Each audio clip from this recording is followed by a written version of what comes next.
আপনার কি মনে হচ্ছে সব সমস্যাগুলো একসঙ্গে চলে এসেছে? দায়িত্বের বোঝাটা অনেক ভারী হয়ে গিয়েছে, দুশ্চিন্তা আপনাকে পেয়ে বসেছে? মনে রাখবেন, আল্লাহ আপনাকে একা ছেড়ে দেন নাই।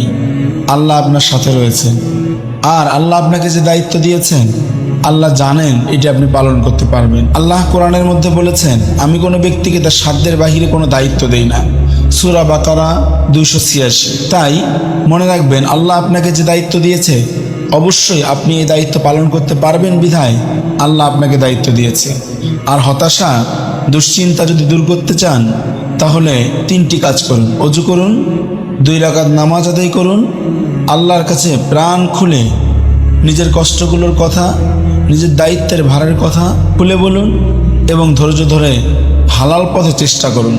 দেখবেন অন্তর প্রশান্তি লাভ করেছে, দুশ্চিন্তাগুলো দূর হয়ে গিয়েছে, কষ্টের বোঝাটা হালকা হয়ে গিয়েছে, সফলতা আপনার দরজায় কড়া নাড়ছে।